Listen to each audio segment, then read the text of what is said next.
So, in all of Shakespeare's plays, most married couples, in fact, virtually all married couples, are either not very close or don't get on very well, or both. And with Macbeth and Lady Macbeth, the situation is actually quite different because even though they're a pair of conniving murderers, they're actually very close and very sweet to each other. Macbeth even uses the word sweet here, the adjective sweet, to refer to his wife to thank her for reminding him to be a better host. So he uses this noun phrase, sweet remembrancer, which shows quite how much Macbeth loves and appreciates Lady Macbeth, and they're a really close couple. And it works because he's a lot more of an effective host to his guests in these next couple of lines. Lennox invites him to sit down, and Macbeth starts to speak about the fact that everybody who's anybody, so our country's honour, they're all at the banquet except for Banquo. And notice when he refers to Banquo, he uses the pronoun our. This is a plural pronoun instead of my Banquo. And it's like a royal we. It shows that Macbeth is the king and using the language of being a king. But it's also a possessive pronoun. And it could show a couple of different things. It could show that he really loves Banquo as his close friend, but it also shows ownership. And so the word our is in a way ironic because it shows both sides of Macbeth's relationship to Banquo. And again, there's dramatic irony going on here because Macbeth says he would rather be angry with Banquo for being rude for not turning up than pity him for something bad happening to him. And Macbeth knows full well that he's just had Banquo murdered. Ross's reply, his absent sir lays blame upon his promise, shows that Ross has chosen to believe that Banquo is just being rude. And he's sort of making excuses for Macbeth. He's disparaging Banquo in order to build up Macbeth. And you can see below on line 52, he continues to make excuses for Macbeth. He says his mind is not well. It just shows the extent to which Ross has, at the very least, public loyalty to Macbeth. And this public loyalty is also shown in all of these terms of respect that he addresses Macbeth with. He uses the word sir, the phrase your highness, to grace us with your royal company. And that leads in to this exchange where Macbeth, there's still dramatic irony going on here, so I can add in DM for dramatic irony. Macbeth thinks the table's full. And note here that even though Macbeth can see that all the places are taken and Lennox sees an empty place, Macbeth still doesn't realise that it's actually the ghost of Banquo in that last seat.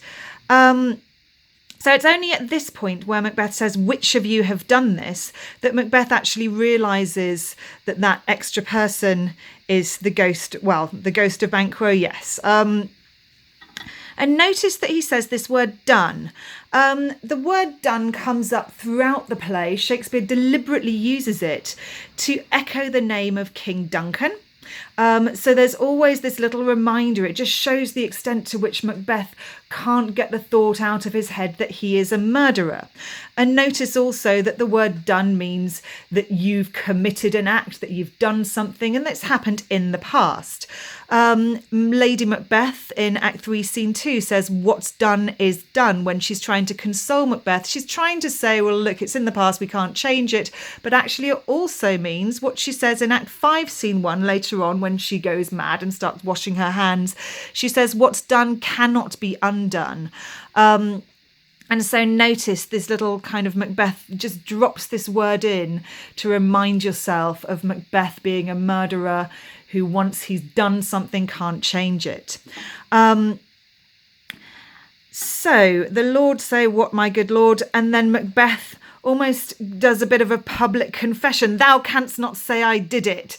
It's almost like he's been put in the dock, that he's been accused and he's trying to exonerate himself. But nobody's actually accused him of anything apart from the ghost of Banquo, who obviously no one else can see.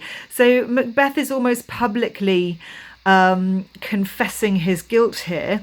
And then he goes on to say to the ghost, "Never shake thy gory locks at me." So gory as in covered in blood, the adjective, and then locks as in his locks of hair.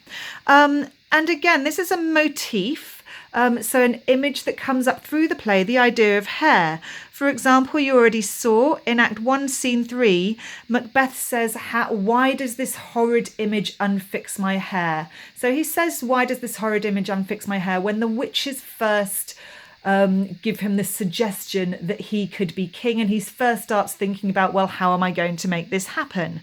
And there's always this idea, the idea of hair not being in the right place, the crown not belonging on Macbeth's head, and Macbeth almost having taken away the possibility of the crown from Banquet by killing him. And there's also a bit of foreshadowing of the fact that Macbeth will be beheaded by the end of the play. So then we're moving on. As I've said, Ross kind of making excuses for Macbeth, saying His Highness is not well. And he tells the rest of the nobles to rise, using this imperative there. But then his imperative is superseded by Lady Macbeth's, who says sit. So it's quite the absolute direct opposite of rise, and Lady Macbeth says sit. Lady Macbeth here, as you all know, she's a woman, but she doesn't have that many feminine qualities. And she's taking our masculine command here. And notice she uses some other imperatives in the speech as well. I've circled them all for you. So you've got sit, keep seat, pray you also counts as an imperative, but I will go back to that in a minute. We've got feed, regard him not, and not goes with regard because it's the opposite imperative. So she is being commanding and masculine. However, she mitigates the imperatives by, rather than just saying sit, she says sit worthy friends. Rather than just saying keep seat, she says pray you keep seat. It's a way of making it more of a request than an order. So it does make her feminine and less domineering, but at the same time, she's still taking the lead. She's still commanding. And so she is being really quite masculine for a woman of the time in this speech to the nobleman.